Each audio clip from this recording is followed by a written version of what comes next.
Okay. So we are super excited to start our new season of Partners in True Crime with our co-host, Cindy Bertrand Flores. She is a genealogist with a company called Genetic Genealogist. Go on. Sorry, she's a genetic genealogist and has a company called DNA Mystery Solver. You might have seen her on TikTok, and she does the craziest genealogical trees I've ever seen in my life. And when we found out about it, we were like, oh my God, we have to do this show. So this is our new season of Partners in True Crime called Deadly Roots with Cindy Bertrand Flores. And we're going to be talking about serial killer genealogical trees and how they're all connected. Yeah, I mean, what's really interesting is when we first heard about you and we saw your TikTok, we thought it was really interesting because you really go back. You go all the way back to the Mayflower. Yeah. And how the people who came over in the Mayflower, there was like 105 people on the boat and that came over. And out of those 105 people that came over there, came over to the United States at the time, or the New World, that pretty much most of the serial killers in the United States have a DNA or a genealogical connection to the members of the Mayflower. Now, They do. Mm-hmm.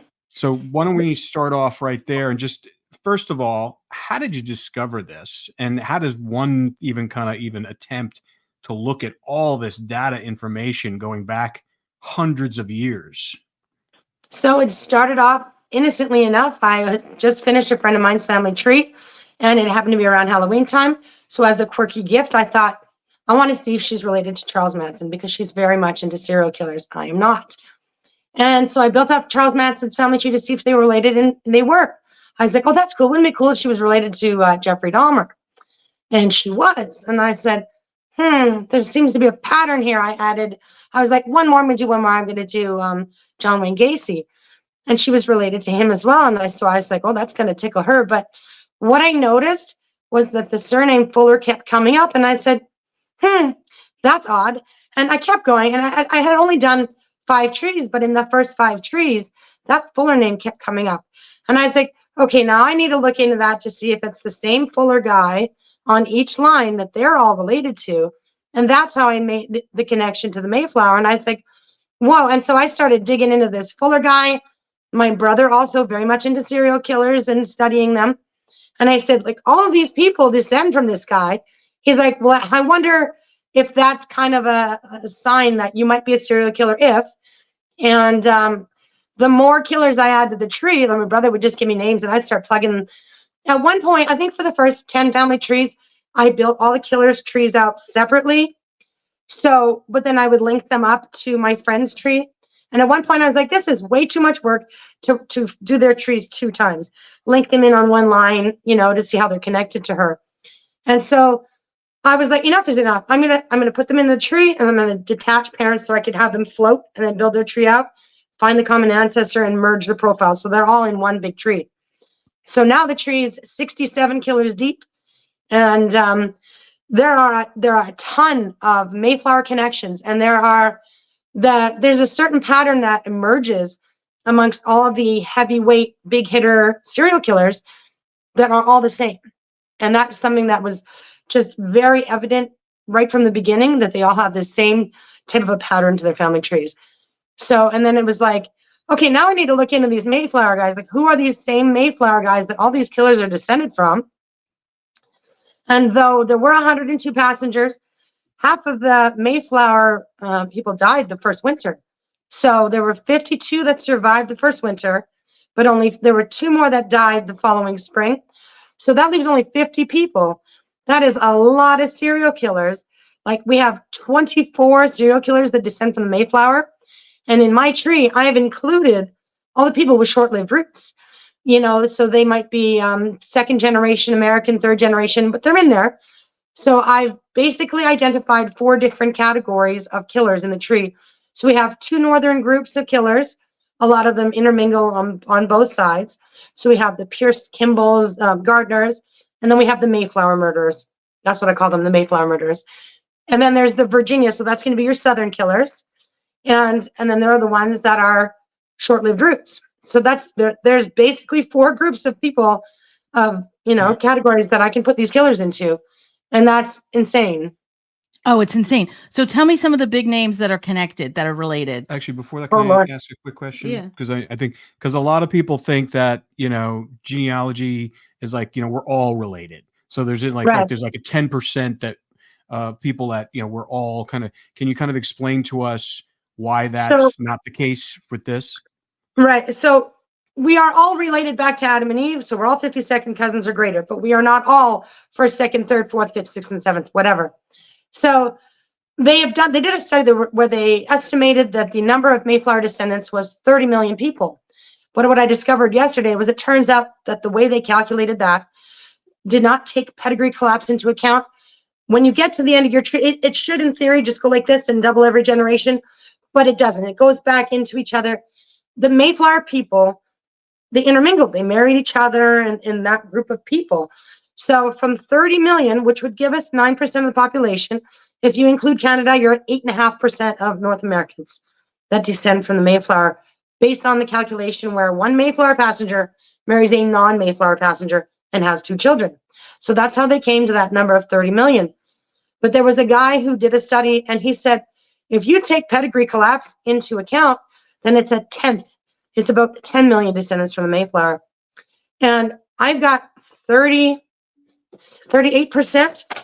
38% of the killers in the tree that I have, 67 killers, descend from the Mayflower. So from 0.9%, which is what we get if we have 3 million, to 38% of killers that descend from the Mayflower is an enormous jump. That's not 0.9%. That's an enormous jump. So there's definitely something to the fact that they descend from the Mayflower.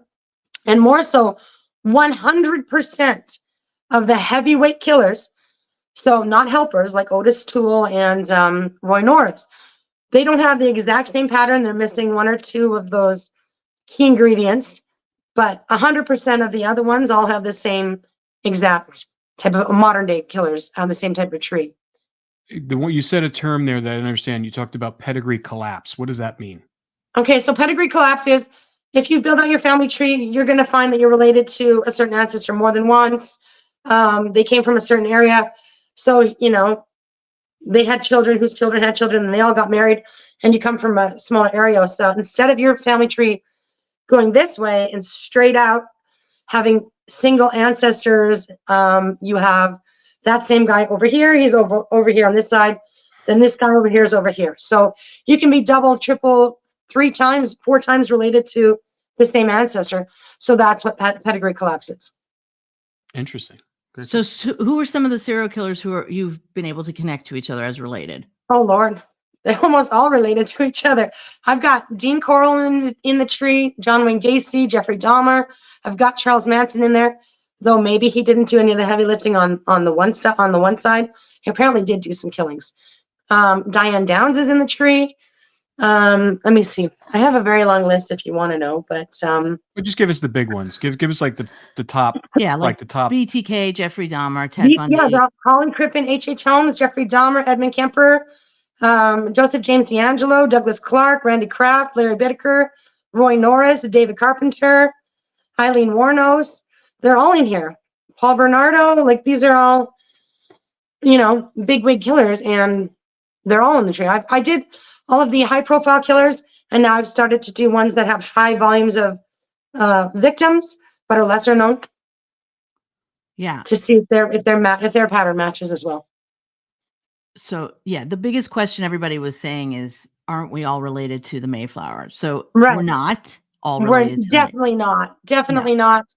And again, it depends on when your ancestors came over. So like some people only came over in the 1800s. Some people came in the 1900s. Some came in the 1700s. So there were only the population, I believe, of Massachusetts at the time of the first census in 1640. There were only a few thousand people, versus in Virginia, because Jamestown was first, there was already over 10,000 people in Virginia.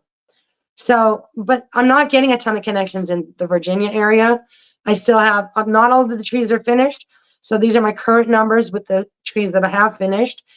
And the numbers are like ridiculous that they're all connected to the Mayflower, or they fit into one of 4 groups.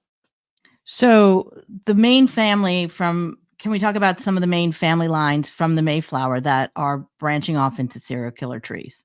Okay, so the Fuller family line, they're Edward Fuller and Samuel Fuller came on the Mayflower. They have a number of killers descending from them.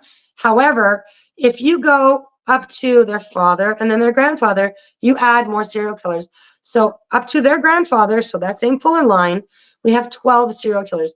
John Fuller has the highest amount of serial killers that descend from one guy. So all of those serial killers are related to each other via that one line. And then we have Stephen Hopkins has a number of serial killers related to him. The Eaton line, so I believe his name is Thomas Eaton. I'd have to look, but I believe it's Thomas Eaton, has only one killer directly descended from him. He was a Mayflower passenger. But again, once you get to the father or the grandfather, so the same Eaton line, the numbers blow up exponentially. On the Eaton line, we have, let me just look here. Eaton.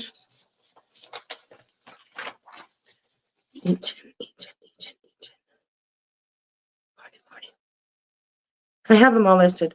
So like George Soule has 2, Peter Brown, Mayflower passenger has 1, Stephen Hopkins has 4, Francis Cook has 3, John Fuller obviously has 12, DeGory Priest, another one, has 3 serial killers attached to him. Isaac Allerton has 3 serial killers attached to him. William White's only got 1. So William Richard Eaton has 1, 2, 3, 4, 5, 6 killers attached to him. Thomas Rogers has 3. Edward Doty has 3. William Brewster has 4. John Alden has 2. Edward Winslow has 1. Richard Warren has 2. William Bradford has 3. And John Billington has 1. So of the 22 Mayflower families that came over, I've got 17 killers that attach to them. And then 17 of those families, we have serial killers. 6 of them, there are no serial killers. So that gives us 23, but there was one guy who didn't come over as a family. He came over as a single, and he ended up marrying. And so that's how we have that line. Wow, that's crazy. So when you first discovered this, after you were doing this kind of random kind of search for your friends, when you realized the magnitude of how many people are connected, what was that like? It must have been like an aha moment for you. I mean, it really was. It blew my mind. I was like, what? And then it made me really want to dig further and find out what went down on the Mayflower that all these killers are related to those specific family lines. I build out trees all day long for people.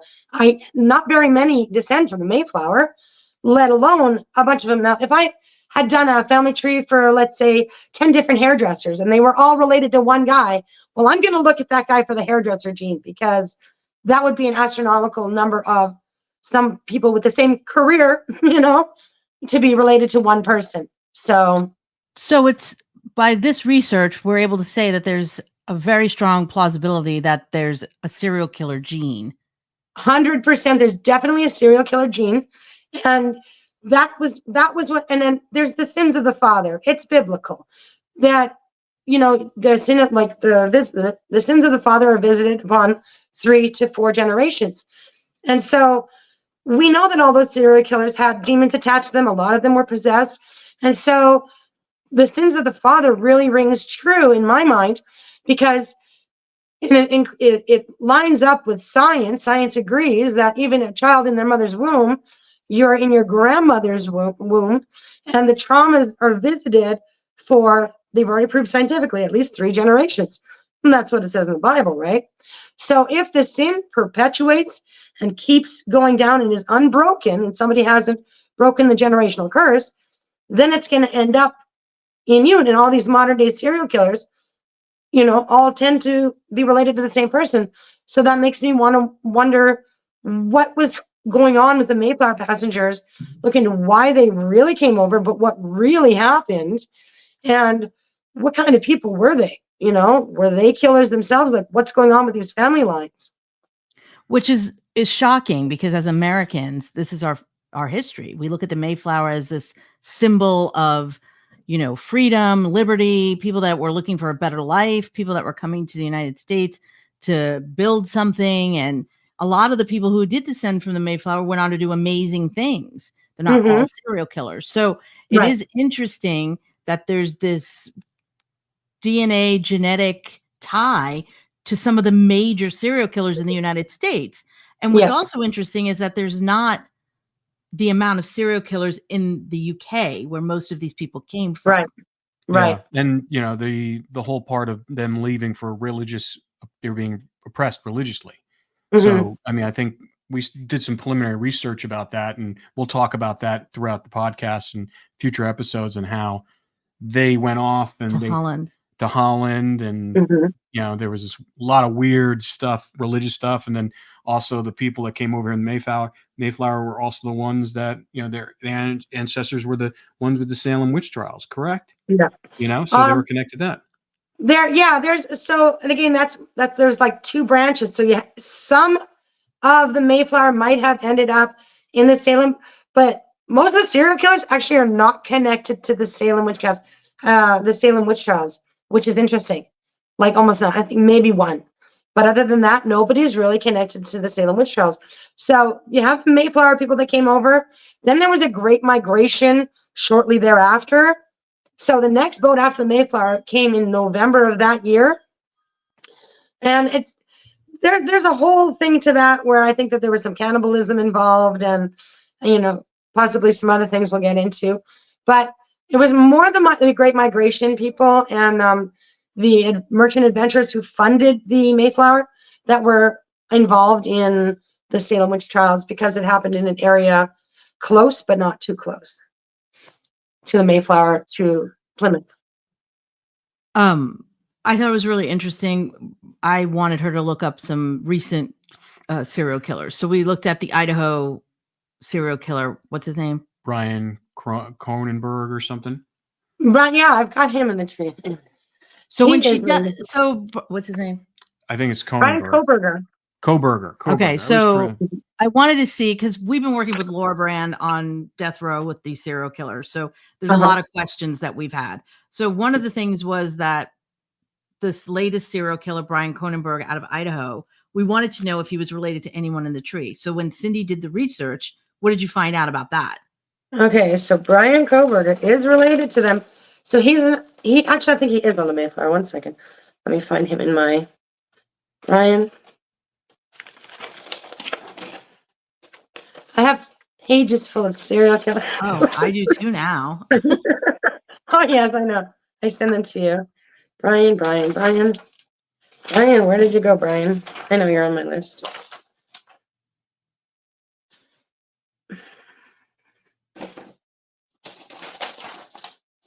Sugar.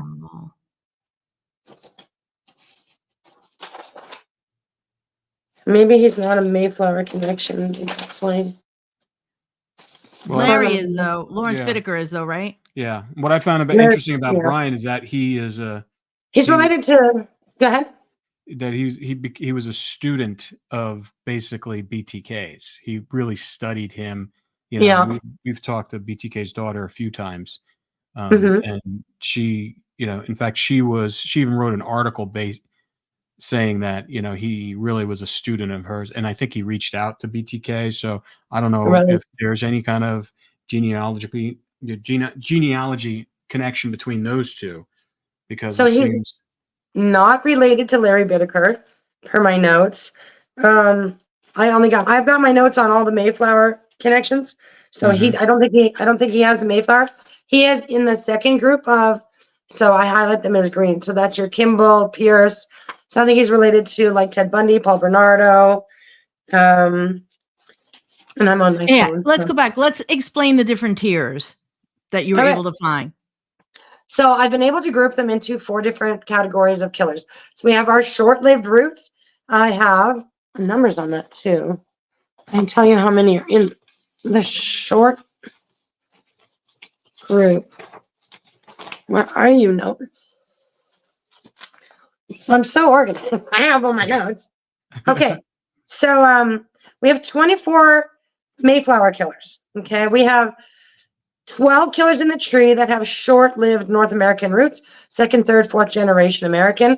So they have no colonial roots at all. There are 6 Canadian killers in the tree. We have 12 that are Southern roots killers. So they're like Virginia. A lot of Kentucky. I have to dig into that. there's a lot of Kentucky involved. And then 6 of the killers are Victorian era killers. So the Victorian era killers, they all, almost all of the killers have a connection to Massachusetts, except for some of the Southern have a little bit of Massachusetts, but primarily the ones that are in the South, they're Texas, Virginia, that basically they came out of the Virginia colony. That's a whole other group, and they have full trees. So I have to look for patterns. They're an entirely different group.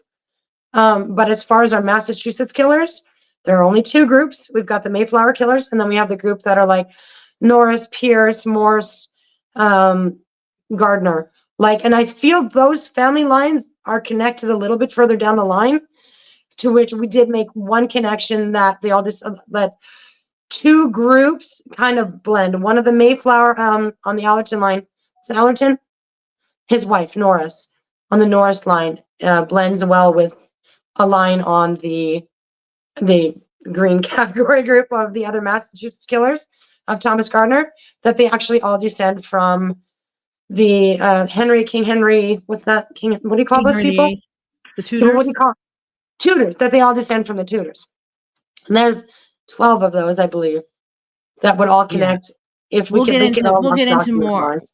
Mhm. We'll get into more about how they relate to the Tudors later, because it's fascinating. When you go back even further, Mhm. you see that the lines from the Right. Mayflower go back to the Tudors, and those are the serial killer lines. Yeah, exactly.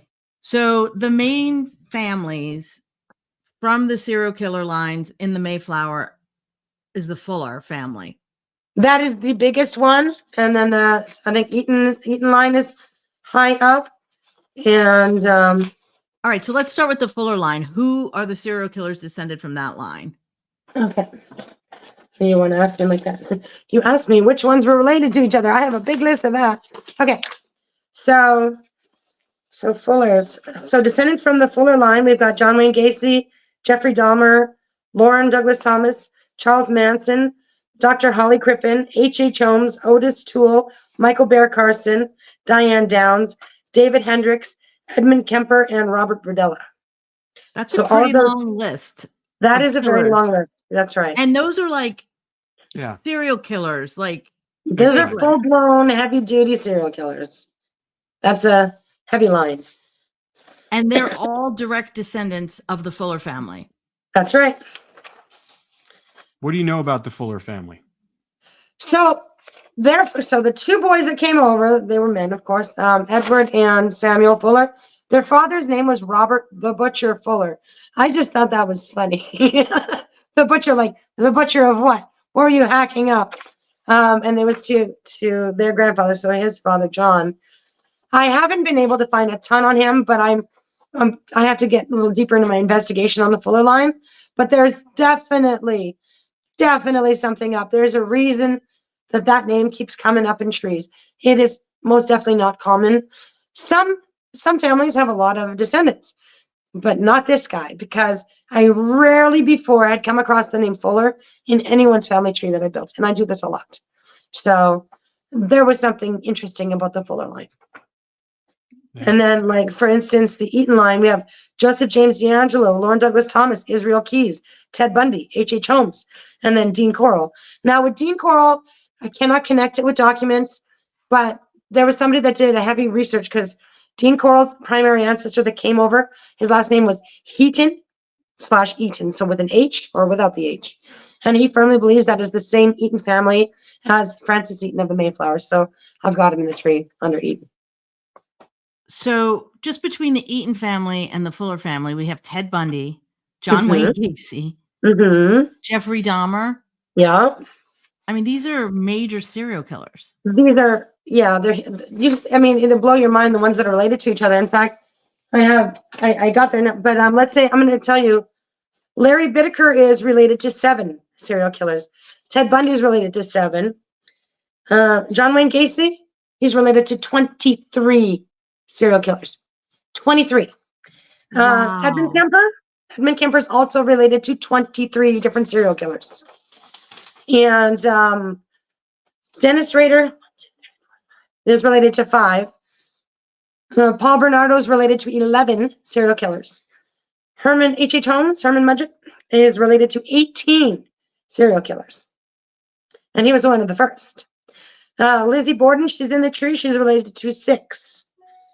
It looks like I have a page split. So Michael Bear Carson is related to 14. The Salem witch killer? No, San Francisco witch killer. Yeah. Is related San Francisco to witch killer Michael Bear Carson. Yeah. right. He's related to 14 serial killers. Wow.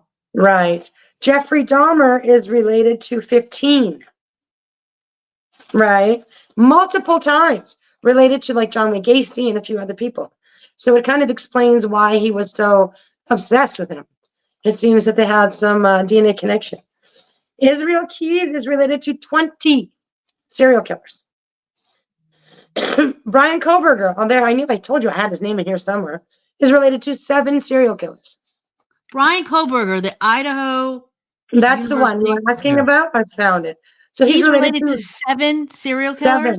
7, yeah. He's related to Paul Bernardo, Keith Jesperson, Eileen Warnos, Randy Kraft, Edmund Kemper, David Hendricks, and Dean Coral, the Candyman. And then Lauren Douglas Thomas is related to 16 killers. William Bradford Bishop is related to 11. He was acquitted later after going to prison, but yeah, he did it. Dr. Holly Crippen is related to 12 serial killers. So again, well, he wasn't a serial killer necessarily because he didn't get busted for it all, but I'm sure he was. And I got a whole Jack the Ripper theory on that, him and H.H. Holmes, because they in fact went to college together, which is very interesting. We're going to get into that theory later. There's a whole lot. Otis Toole is related to 14 serial killers. And these are just my Mayflower killers that I'm talking about, how many they're related to. Joseph James DeAngelo is related to 11 serial killers. Diane Downs is also related to 11. Randy Kraft is related to 9. Leonard Lake is related to 4. Douglas Clark is related to 4. And Dean Coral is related to 6. Is that my last page? Oh, we're not done yet. Charles Manson is related to 11. And Robert Berdella is related to 13. Wow. Those are all my Mayflower killers. I mean, that's some pretty big numbers. Those are and they're all related to the Mayflower. All connected. Those ones are all, well, so all the top guys are related to, yes, the Mayflower. And then some are related on that other Massachusetts. Remember, I have those 2 Massachusetts groups. Yeah. So and they're going to be related.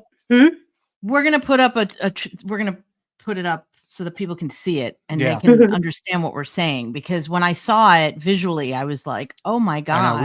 We actually had it up on the wall here just to kind of get our bearings on the collection of people. But what also was interesting is that they were the serial killers that it splits off and they're related to multiple people on the Mayflower as well. So it's not just when, someone who's like related to the Fuller family can also be related to the other one. So that's what the pedigree collapse is. That they are it's not just one Mayflower guy who married a non-Mayflower person. Obviously, in order to be related to multiples, sometimes 1, 2, 3, 4, 5 of Mayflower passengers, that's pedigree collapse. So that's what happens. That's why the number of 30 million believed descendants of the Mayflower is completely inaccurate. Even if you were to go and meet it halfway and say there's more than 10 million, let's say we're at 4% of the population or 5%, we're still at 38%, and that's at present. Again, there are trees I haven't finished yet, so that doesn't mean there aren't going to be more. There are also a number of serial killers. If I had their DNA, I could do it. Some I can't get their information on who their parents are. Some were adopted. And again, DNA would solve all that, and then I could build out their trees. So I'm sure that percentage is actually a lot higher, but at present, we're going to go with 38%. Yeah. It's fascinating. I mean, we're going to be talking to a bunch of experts in Mayflower history and also in, DNA testing and genetics and what this means for serial killer research. Because if it is true that this DNA is connected to all of these people, as you're proving, then maybe there's a way to prevent serial killings from happening in the Yeah, future. absolutely. Absolutely. Yeah.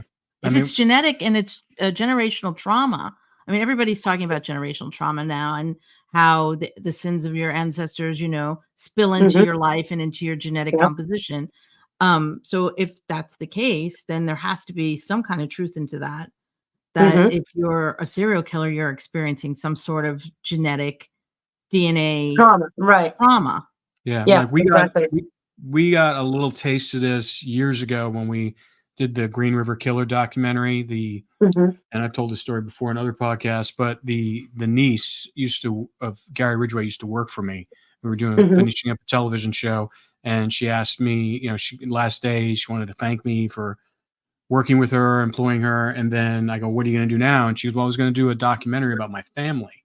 And I go, what's unique about your family? She goes, well, my uncle is Gary Ridgway, Oh, so wow. it's like direct, her father's brother. And I was like, oh, okay. So 2 years later, we ended up doing and the biggest thing that she was interested in, because she was a new mother, she had 3 kids. She was really concerned about that genetic connection to her kids. She didn't really think about it until she became a mom. And she's like, or my uncle's sin's going to be passed on to my kids. Yeah. And so we looked into, and we didn't do it for the documentary, but we did a lot of research and found a neurologist, I believe his practice was, and he was studying the brains of serial killers. Jim Fallon, right? Yeah, he's in California. Yeah, Jim Fallon. I can't remember his name. We spoke to him, and we were kind of going to do like a test on her to see if that. And the interesting thing about if this is the same guy, I can't remember his name. He actually did a test on himself and found out his brain mapping was similar to killers. And he asked his mother, do we have any killers in our family? And she was saying, her mother was like in her 80s or at the time. So she was, well, actually, you had a uncle, a great uncle who was, he was a killer. He was crazy. He was a killer. He was homicidal. And he was like, wow. And he goes, because it matched up. So I thought that was really fascinating how that translates, and it kind of really supports the theories that we're talking about with the genealogy and the past trauma and all that kind of stuff, how it stays with the DNA. And I think we're learning more about that every day with as we able to, because like the whole thing with the DNA now has exploded over the last 10, 12 years. That's exactly how long I've been doing genetic genealogy. As soon as that started entering the scene, and I said, oh, you mean I can solve stuff? Because I love to solve mysteries and find people's biological fathers, biological grandparents, parents in general, and break through mysteries and brick walls and people's trees. That was it for me. As soon as DNA came in, I was, this is my thing. This is what I'm going to do. So there are a lot of people who are concerned that they descend directly from a serial killer, or are, on the side, it's a family member, something like that. So, and the thing with, these killers have a very specific pattern to their tree. That's part of it. But the generational curse part can be broken. So these killers still had to come into agreement with the demons, but there were already demons in them. You know what I mean? Those generational curses, like those sins had followed. And so making it a lot easier for the other demons to be activated. And then that serial killer had to come into agreement with the demon in order to continue to, to proceed with all their killings. So generational curses can be broken, and God gave you free choice. So you can make a choice to break that curse, or come into agreement with it and become a serial killer. Now, since you've been doing this, and since you've because we discovered you on TikTok and we thought it was fascinating, what have been some of the criticisms of some of the work you do that because when we were out there, we're full disclosure, we're pitching a television show with you right now regarding this subject matter, and some of the people find it fascinating, but one of the criticisms was like, well, we're all related, and this you can dilute this, you can kind of draw a map to where you can connect everybody, but not really. So what has Not been at all. some of your criticisms and how you That's a kind big one. Oh my God, we're all related. They're like, oh my God, yes, we are. But because we're not all 52nd, like we're all 52nd cousins, but we're not all 7th or 8th or 9th cousins. I have a husband who's got he's, of Hispanic descent mostly. He has some colonial American roots. He is not related on any of those lines to my son's friend's parents, to my son's friend. Because they're related a lot further out, 32nd cousins type thing. I was hoping to get them a closer connection. So just because, and I mean, like I'm Canadian, so I happen to actually be related to 7 serial killers who have some Canadian roots. I was like, oh no. wow. And I did not know. And that's the other thing. Some of these American serial killers are not so American after all, short-lived roots, right? Sometimes they're second generation American, and before that they were in Canada, or they're basically from Germany, second generation American. So we're not all related. There's an enormous population. There were a lot of immigrants that came over that intermingled and blended. Not everybody has colonial roots. I happen to have been in Canada for the last almost 400 years. I do have a little bit that's got shorter roots than that, but we're not all related. Especially since not all of these killers have Virginia roots. There are plenty of people in the South. That's why I have a whole separate section of Southern killers. Not everybody's got a link to Massachusetts. And here's an example.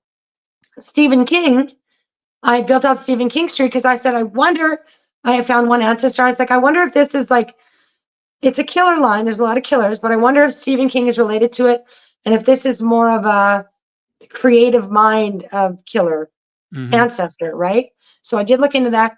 Stephen King is related to almost 0 serial killers. He's related to Larry Bittaker. That's it. That's Out it. of my killer. 60, is that who he is? Yeah. You he have to is. tell me about him. I don't know. I added him to the tree. That's it. That's the only person he's related to. Out of 67, and he has deep Maine roots. He has been in Maine. He has Massachusetts. So there's a celebrity that's related to 1 serial killer out of 67. That should kind of show you what the odds are. Despite having those deep roots and all colonial American, he's only related to 1 serial killer. Does he know that? Does he know that? I don't know. I added him to the tree. I don't know if anybody told him, but I figured that out. Well, he knows it now. It's out there. If he's listening, he knows. But I thought that was interesting. I'm like, that's it. He's related to 1 killer, and that's it. So he's related to one of the victims, because Cindy had asked me to look into one of the victims. Oh, so that was the thing I wanted to talk about next, because when we're doing all this stuff, I always find it really scary that these serial killers just randomly pick people, randomly pick people. So I was like, well, maybe there's some kind of genetic memory. Maybe they see someone and they're attracted to them because they have a genetic DNA recollection of that person. Right. Is there a DNA connection between the victim and the serial killer? Right. So DNA absolutely attracts to itself. And so we're not all related. However, well, closely, you'll find with couples that are married that they're related to each other. My husband, okay, I'm Canadian. My husband is of Hispanic descent with a little bit of British, right? He's related to me. He's like my 14th cousin. I'm Canadian. How? 2 completely different ends am I related to him? However, my brother, I have half siblings, are not related to him at all. So DNA does attract to itself. Yes.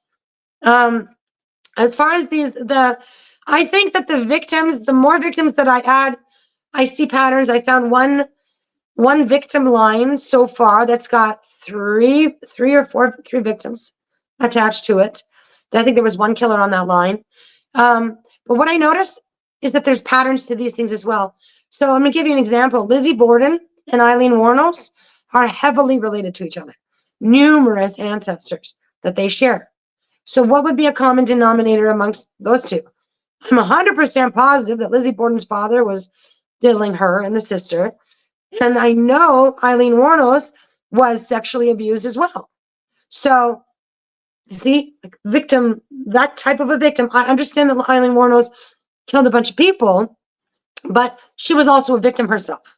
So that's the thing that I'm looking for. What are the patterns? What are the ancestors that they're sharing? And then also with the Mayflower women, because there were only 52 people that survived, and then 2 died that winter, there were only 4 surviving adult women. And then there were 4 teenage girls. One was 17, so she was approaching adulthood. And then there were 28 surviving men.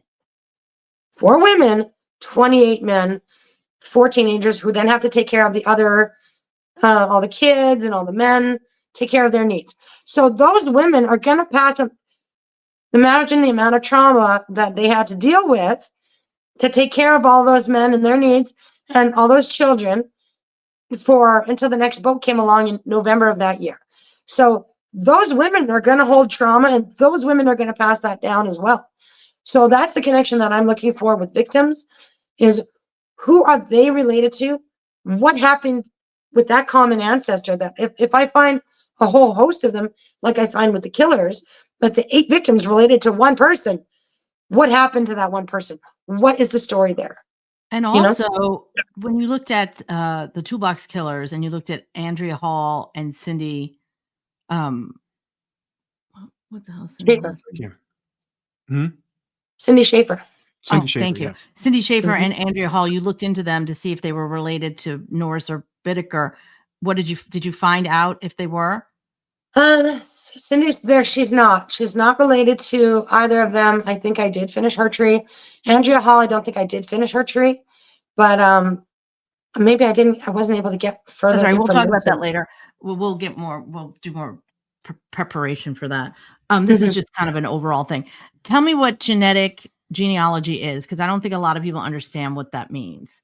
So genetic genealogy is, let's say you do your DNA on a website like Ancestry, 23andMe. You have matches when you do your DNA on a website like that. So it gives you your autosomal DNA match. So it says you're a little bit Irish, a little bit of French, whatever your mix is. But you have DNA matches. It'll say first cousin, second cousin, third, fourth, fifth. And on Ancestry, you might have 70,000 different matches. So then my job as a genetic genealogist is to identify, if you share this much DNA with a person, what are the probability? Which ancestor might you share? And then I group these matches into family groups. And I use that to identify a common ancestor.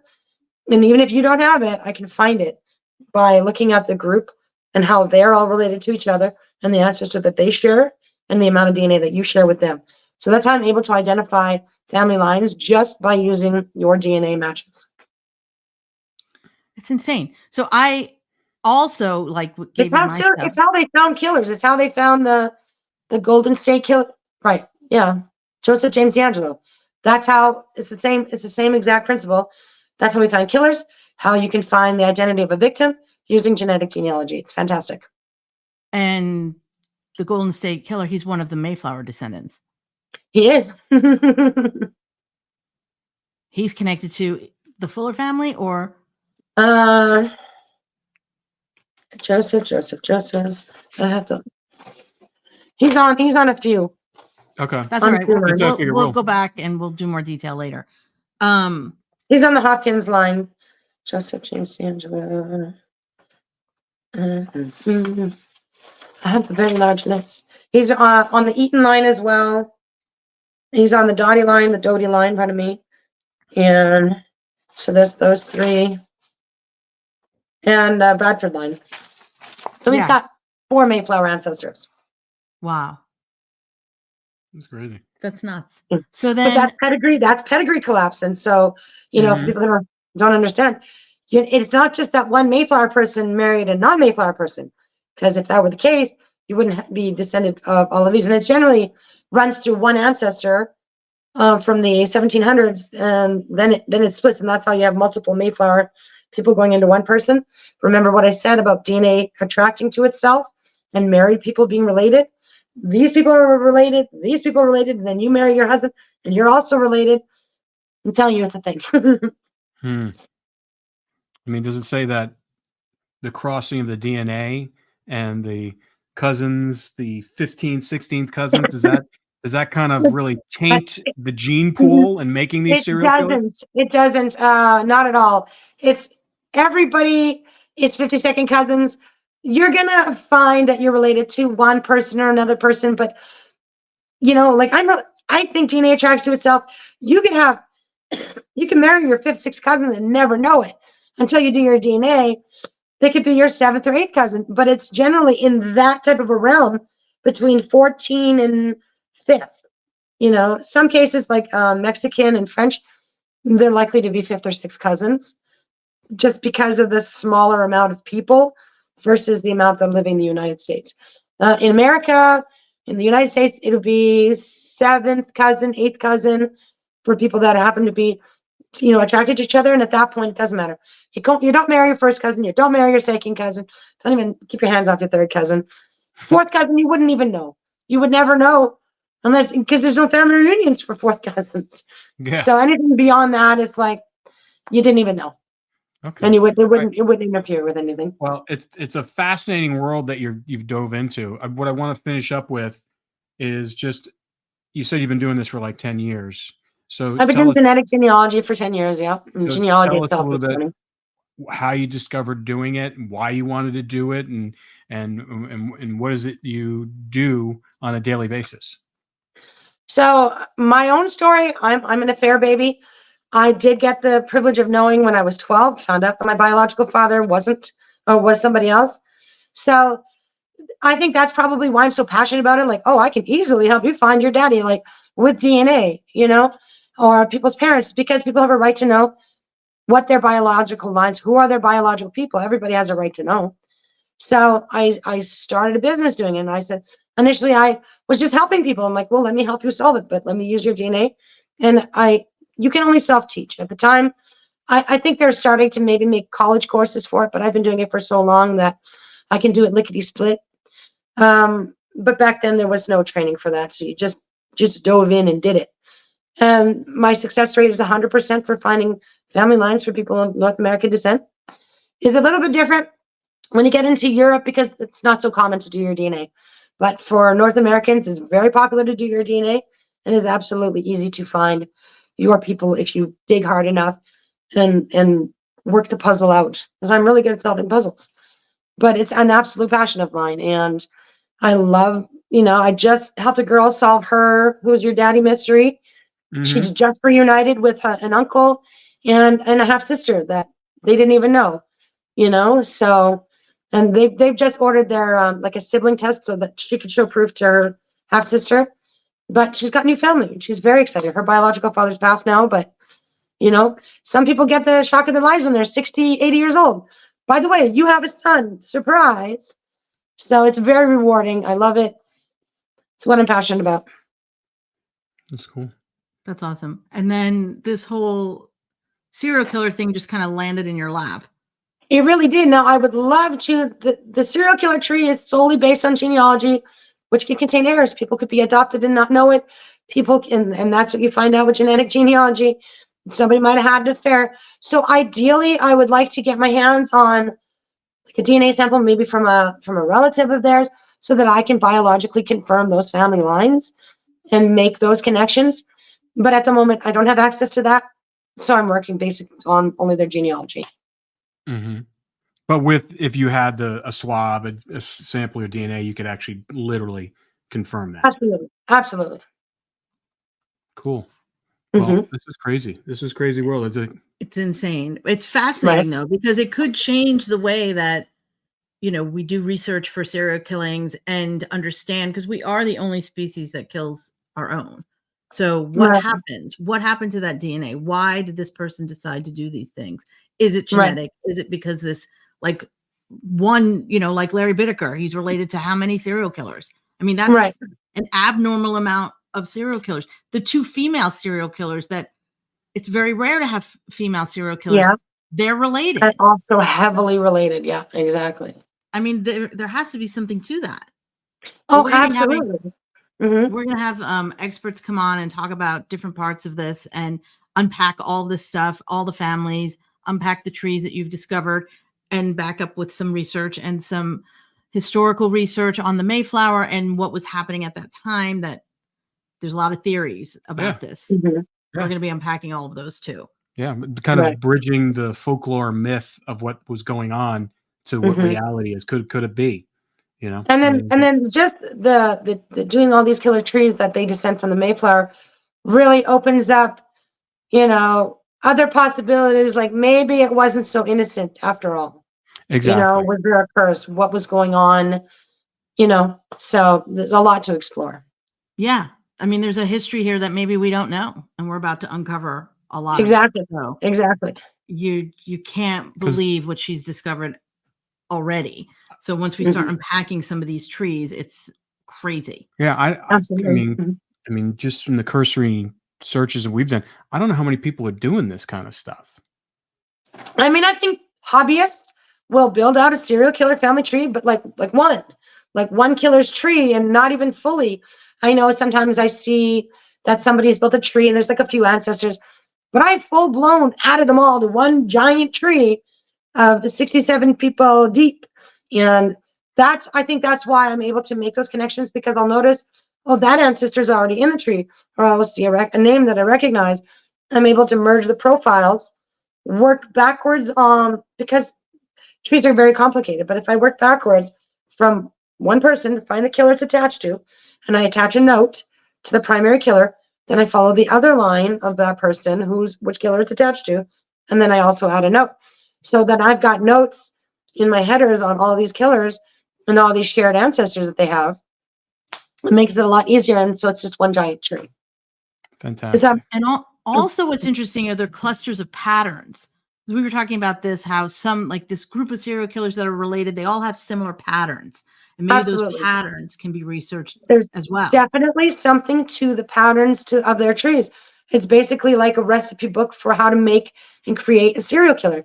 When I build out their trees, it is very evident right away that that person is a heavy hitter serial killer. For most of these trees, I can see it right away. Oh yeah, that's a serial killer. He's definitely got the tree of a killer. Then I just need to find that Mayflower connection to see, is he that kind of a killer? Like there's almost different levels to these serial killers. And another thing that I want to look into is the ones that are related. What is the common denominator of what their crimes were? Where I find maybe a couple of serial killers that are related to one ancestor, and they like to keep heads as souvenirs. What is the common denominator amongst the type of killings that these people did to that shared ancestor? That's something else that I'm looking into. Wow. It's interesting. Well, cool. Well, listen, we're happy to have you on the podcast. We're happy to kind of dive into this. Each week you're going to providing more information. Like Cindy said, we're going to be bringing experts on to collaborate with the three of us to kind of see if, this is something that really can hold water and take the test. But based upon all the DNA stuff and the genealogy, I mean, I think it's definitely a new road that needs to be explored. Absolutely, I agree. Cool. Great. All right. Well, All thank right, you. so Well, we'll see you next week. All right.